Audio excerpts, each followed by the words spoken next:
Balaji films presents DJ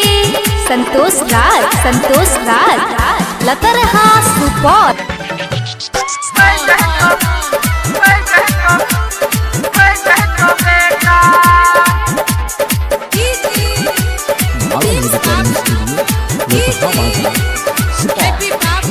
छोरी मारा बजे ऐसन लपेटा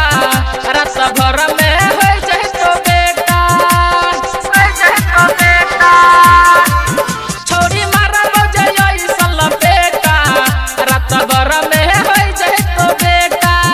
जदी चूहू तो गे ठोपे ठोपे और चाहे टोला हमें कदी है खोल देखा बिना अखिया के लोर काम कर रोज भोरे भोर छोरी मारा बजे ऐसन लपेटा रात भर में हो जाए तो बेटा ये छोरी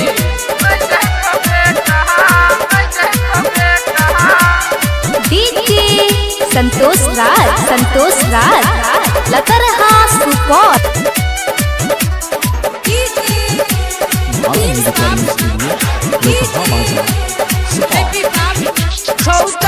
जबानी दल मन सनकाई नीचा से छूटे छो पानी आई कर जमाना गे पैर जतो पाला पैर देव भीतर के ताला छौ चरल जबानी दल मन सनकाई नीचा से छूटे छो पानी आई कर जमाना गे पैर जतो पाला पैर देव भीतर के ताला देखा बिना हमारा के ओर न तक देबो तोरा लरकोर छोरी मारा बजे ऐसन लपेटा रात भर में हो जाए तो बेटा छोरी मारा बजे ऐसन लपेटा रात भर में हो जाए तो बेटा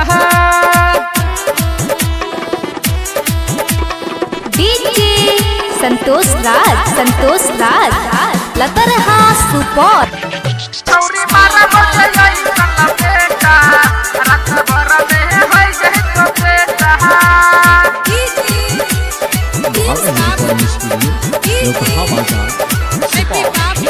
छोरी समझी ना अनारी हमें छिए गे बिहारी गे चल जाए तो याजी पाता तोरा जैसन केतना के तोर लिए ताला नाम छिए बिटू बेगाना छोरी समझी ना अनारी गे छिए गे बिहारी गे चल जाए तो याजी पाता तोरा जैसन केतना के तोर लिए ताला नाम छिए बिटू बेगाना